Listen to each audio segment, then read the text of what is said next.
So we are not missing a beat around here. So for those of you guys just tuning in, I'm doing this podcast from my house because it's been a really busy day in fitness land, and we've just had a lot going on. But hey, I'm committed to bringing you this podcast every single Wednesday. All right. Today's Wednesday.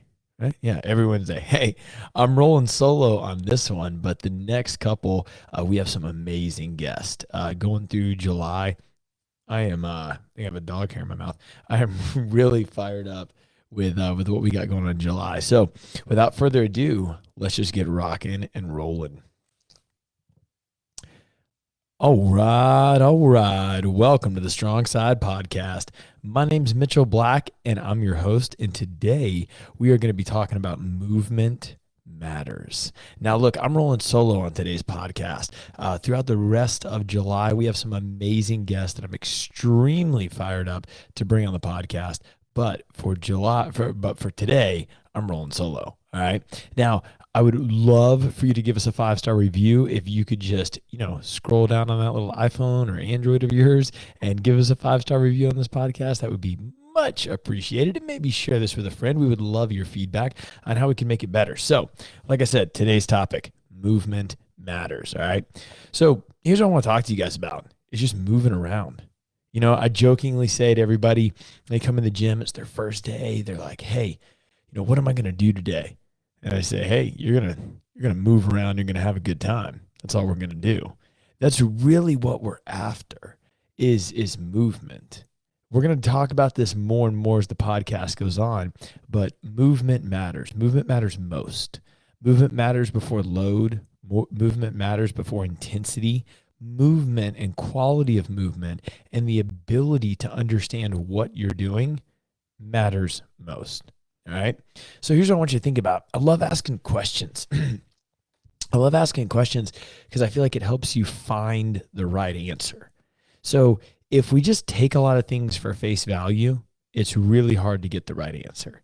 And if we don't ask the right questions, well, it's definitely impossible to get the right answer. So what would those questions be? So let's look at this.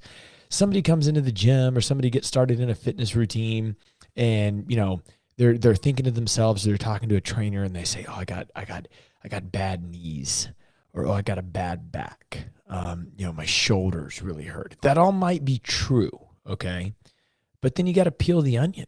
You got to ask some questions.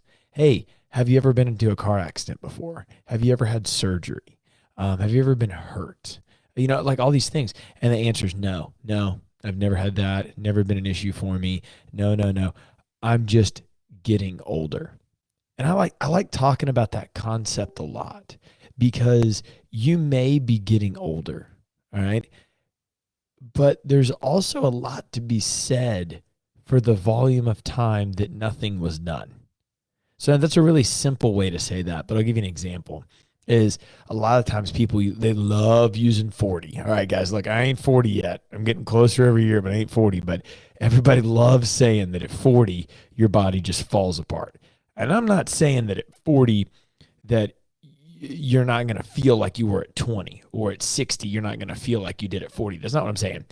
But there is something to be said for talking to somebody and say, hey, you got a bad back? Right. And like, yeah, dude, I never used to have a bad back when I was in college. When I was in college and I was playing sports and I was moving and working out, dude, and just being active, I never had a bad back, but I'm just getting older. Well, let's peel the onion. Okay, well, you're 40. You were in college 18 years ago. Have you done any physical activity or stretch since then? No. Okay, so there's a lot to be said for that. So when we look at chronic ailments, a lot of chronic ailments can just be from lack of movement. Your body's designed to move. You have all these different planes of motion, all right? We don't need to dissect all these planes of motion, but you do have several. And your body moves throughout different planes of motion. For example, you have a sagittal plane of motion. You have a frontal plane of motion. Sagittal plane of motion is, like you're running, like just moving your arms. A frontal plane would be like doing a jumping jack. We don't really move out of our planes of motion a lot. And that's extremely important. Our body is designed to move. And if you don't move, You know what becomes really challenging? Moving. That becomes really, really challenging. If you sit all the time, do you know what becomes really challenging? Standing. So when you go to the bank, when you go to the grocery store and you stand in a line for 10 minutes and you're like, oh man, my back is killing me. Yeah, you got to stand more. Sitting kills everything, right? If you run a lot, like I'm a big endurance sports guy, really, really like long distance stuff. Yeah, but if I keep doing that all the time, the second that I do a jumping jack or try to jump on a box or try to move a barbell, I'm going to implode, right? Because here's the deal, is our needs vary in degree and not kind. I'm going to say that again. It's really important. Our needs vary in degree and not kind. Look, everybody needs to squat. You will squat every day for the rest of your life. We might define it different, but you're going to squat, meaning that you're going to get out of your car. You're going to get up from a chair. You're going to get out off the toilet. You're going to have to do things. You're going to have to bend your hips and knees and ankles. And you're going to have to be able to do that for the rest of your life. And the moment that you can no longer do that is the moment that you get closer to going into a nursing home or having somebody take care of you. You lose your quality of life. And at Strong Side, we call that your functional quality of life or functional capacity, your ability to do things for a longer period of time. Now, that means that everybody needs to squat. Not everybody needs to squat 500 pounds. I would agree with you on that. But everybody needs to squat at some degree. But when you look at that and you say, okay, well, why does movement matter? I can squat. But then you have to look at the quality of your movement. When we talk about our bodies aging, the older that you get, these things don't work. Look, a door hinge can be a really good door hinge for a really long time if you open and close, like this door behind me, where I'm at, I'm backwards. If you open and close this door behind me, like it's supposed to be, it's going to last a really long time. But if every 5 times you open the door, you slam the door, well, then the door hinges aren't going to last a very long time. Similar to like your knee. Your knee is like a door hinge. And if we can keep that thing really oiled, really working well, then the chance of developing chronic injury, meaning things that hurt all the time, acute is sometimes, chronic is all the time, it can go way down. And then we have to look at the quality of your movement. And what I mean by quality is a lot of times people will just get their butt low to the ground and then stand back up and they're like, hey, look, I squatted. Well, kinda, but the quality wasn't there. You can pass through a range of motion and the quality can be off because your body will rob from other areas. If your ankles aren't flexible, your knees don't work well, your hips are messed up, meaning that they're tight, they're not very mobile, and you go to squat, things like your back rounding, or leaning over, all that will happen to compensate. It's kind of like trying to press a weight over your head, but you don't have very flexible shoulders, so your back leans back and you stare up at the barbell. You're trying to create strength in a weak movement, and you don't want to do that. You never want to try to become strong in a weak position. You want to become, I would rather you be weak in a strong position than strong in a weak position. You want to be able to pass through the range of motion, the thing that you're trying to do really well. And that goes back to my first point, that when people come into the gym the first day, I know myself, as an example, every single person on their first day will say, hey, I don't know what any of this stuff means. What am I going to do? And I just say, you're going to move around and you're going to have a good time. That's it. We're not concerned about load. We're not concerned about intensity. That stuff will come later. We're worried about movement. Can you move and can you move well? Then when you can move well, move with intensity and move with load. That's why movement matters. Because when you start asking those questions and you start saying, hey, have you ever been injured? Have you ever been whatever? No, the whole way through. Well, do you move a lot? Do you stretch a lot? No. Well, let's start there, right? So movement matters and planes of motion matter, meaning you should be able to move in different areas, different ways, different planes of motion, different angles. All that's really, really important. And I'll go over here to topic number 2 is that we talk about rest days, right? So I was actually in this conversation today and it was a really, really good conversation. So I'll use this conversation as an example and I'll use Strong Side as an example. And then hopefully that'll relate to you. So this person was asking me, I said, hey, what about rest days? How many am I supposed to take? And I said, well, here's the thing is your body is designed to move. You should move a lot. I mean, we've only had cars like 200 years. 150 years ago, we were having babies and wagons. Okay. So it's only been a minute. Our bodies are still ready to move all the time.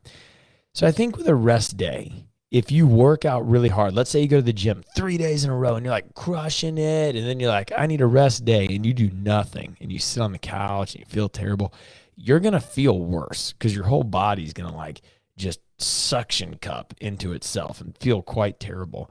So I think moving all the time is a big deal. So you might not go to the gym, but go for a walk, go up some stairs, stretch, like drink more water, like do something that allows you to keep moving. All right. Again, the whole principle today is movement matters. So you never want to stop. I would definitely recommend that on your rest days.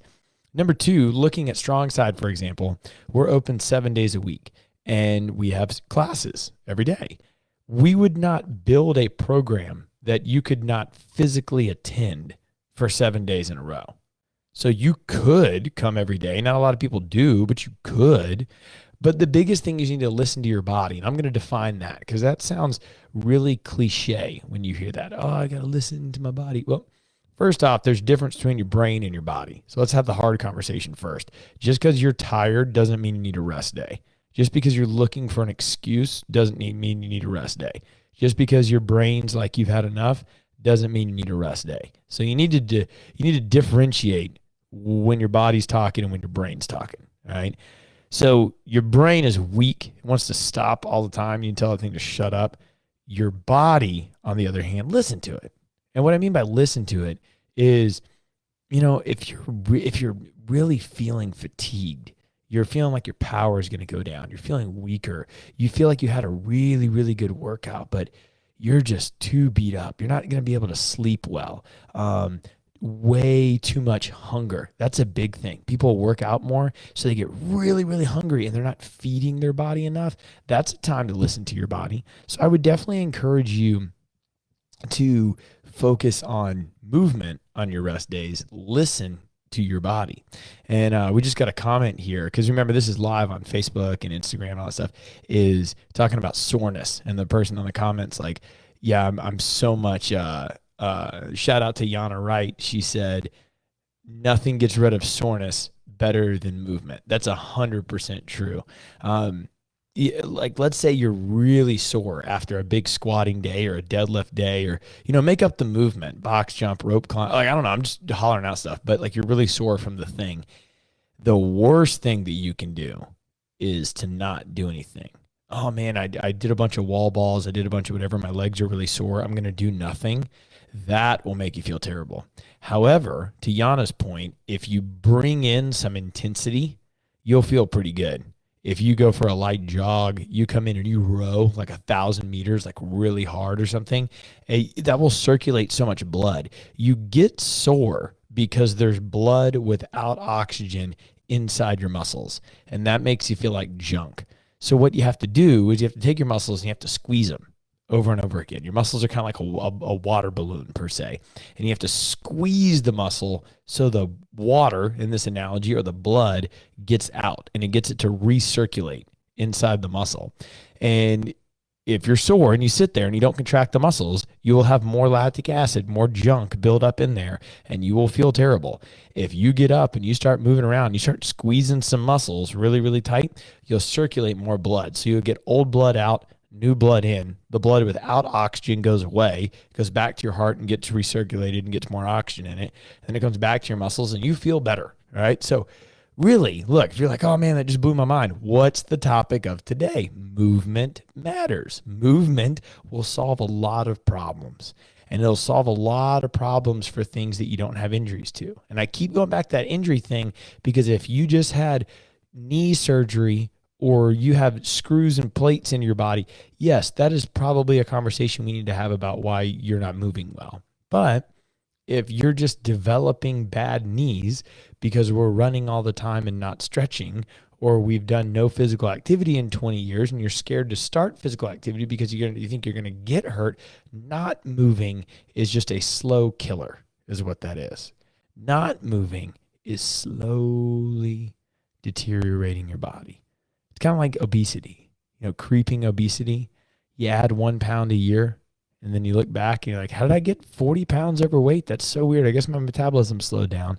No, it's like if you get 1% less flexible every year, these are real numbers, is that it's estimated that after 40, if you don't work out, your muscle mass and bone density can decrease 2% per year if you don't work out.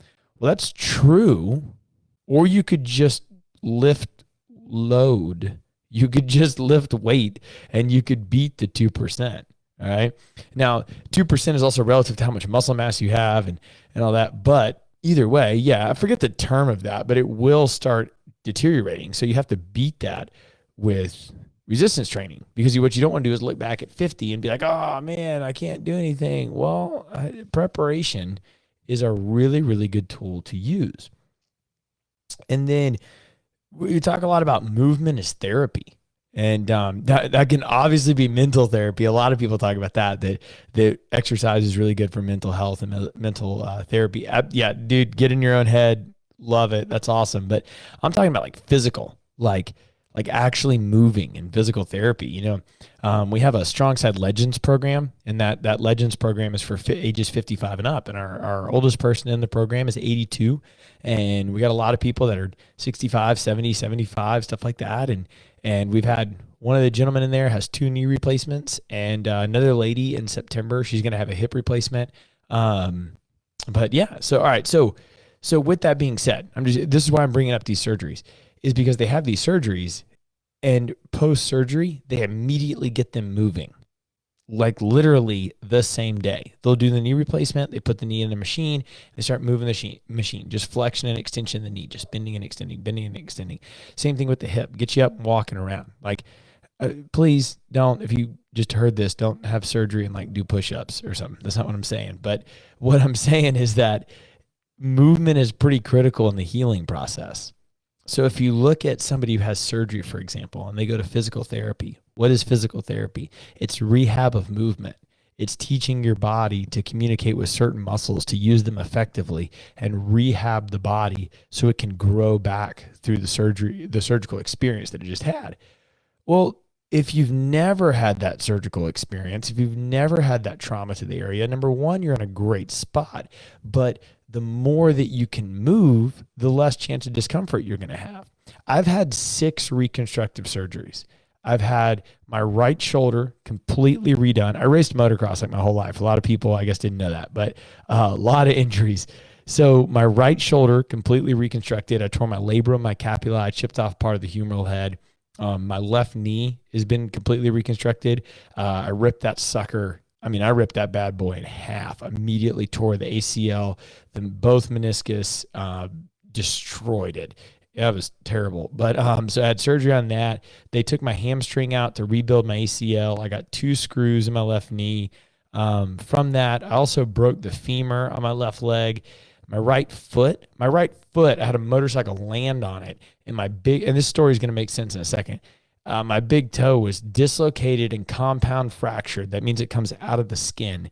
It was dislocated so hard to the right that it blew a hole in my sock.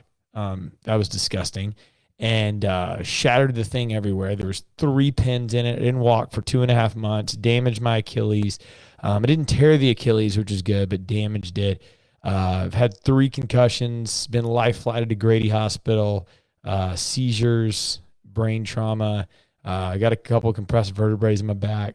All kinds of stuff. Jacked up, dude. All kinds of jacked up. Here's why I'm telling you that is because if I don't move, I feel terrible. I'm sharing all that with you. I mean, I've had surgery on my shin. I've had lymph nodes taken out, like on my arm. Crazy. I've had cellulitis twice. So it's like these big, like staph infections, where they have to remove like part of my tissue. It's crazy. Don't ever do any of that. But I can tell you this, that if I don't squat, my knee feels terrible. I had that knee reconstructed 16, 18 years ago, and pistol squats, single leg squats make it feel amazing. my shoulder, not only did I have the surgery on it, but I retore it. And the only reason that I haven't got it fixed is because when I had this surgery, as a side effect to the shoulder surgery, my lung collapsed and I got 3 blood clots in my lung and I almost died. That was quite terrible. I was in the hospital for a long time and I was on Coumadin for like 6 months. And I still, like, even when I take like big, deep breaths, I can still feel like that lung had some like trauma to it.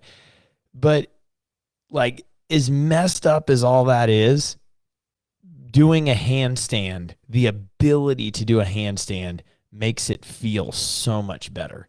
When I started doing all this functional fitness stuff, I couldn't even do a PVC pass through, which is where you take a PVC pipe, you bring it in the front of your body, you bring your hands real wide and you flick it behind you, and then you bring it to the front. That's like a normal like thing. My shoulder was so tight. There was so much scar tissue in there and I felt so terrible that I couldn't even do that. And now it's ring muscle ups and handstand walking and handstand push-ups and shoulder to overhead and swimming and things that I could never do because I moved more. And now my foot will kind of aggravate me a little bit under the longer runs because it was so broken. I mean, I really feel that thing every time it rains. I can just feel like the pounding on it and stuff.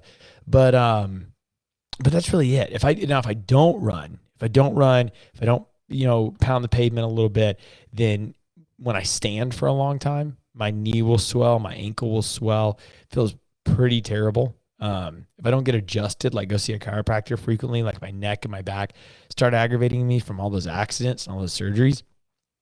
So that was kind of a long-winded way of saying and talking about the surgeries that the people in the Strong Side Legends class will talk about.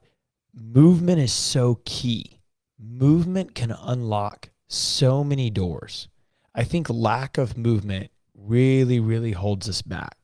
And we can call that fear. We can call it, like, I don't know what the issue is behind it. Like, people will say, a lot of people are scared to work out. I don't know if that's a real fear, meaning that they're actually scared of working out, or they're scared of commitment to working out, or they're scared of, I don't know. I don't know if they're actually scared of working out, but I know that we hear that a lot. In the 14 years that I've been doing this, a lot of people are like, I don't want to get injured. Exercise is not designed to injure people. Exercise is designed to help people. And our business definitely wouldn't be in business if we hurt people. So I can assure you that you're not going to get hurt. But I think that it's very, very true that our needs vary in degree and not kind. Not everybody needs to squat 500 pounds, but everybody needs to squat. I think it's incredibly important that you move and move often. Even on your rest days, you should move. Even on your sore days, you should move. It doesn't mean you need to have a crazy hard workout every day, but you do need to move. And you should move in different ways. You should move forwards. You should move backwards. You should move side to side. You should twist. Your body's designed to do that. Like I said, 150 years ago, we were having babies in wagons in the middle of the freaking country, right? And now we have a Tesla.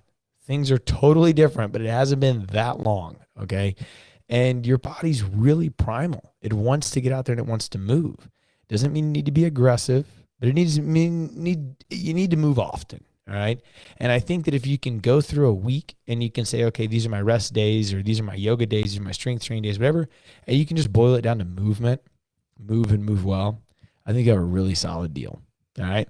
So it's kind of all I got for you today. But like I said in the beginning of the podcast, the rest of July, we have some rock star guests that I'm really, really excited about. So I encourage you to tune in every week. We'll be hitting this podcast every Wednesday. I know I'm doing it later in the day today, but I'm glad you guys could all tune in and listen to the live version of it. And we want to hear your feedback. So anything you got for us, please, send us a message. Hey, I'd like to hear about this topic. You should have so-and-so on as a guest. That'd be fantastic. Give us a 5-star review. I'd really, really appreciate that. And get to moving, man. Something. Just do something. Movement matters. And movement can unlock a lot of doors for you and make you feel really good. And myself and our coaches would love to work with you. And if you don't know where to get started, you don't know how to get started, that is really what we specialize in at Strong Side, is getting people going and then keeping them going for a long period of time. Just general population, people wanting to work out, people wanting to get fit, people wanting to feel good in a bathing suit. Like, that's what we do, man. All right. So if you got any questions, click the show notes below. Go over to our website. Thank you for tuning in. Share it with somebody, and let's rock and roll.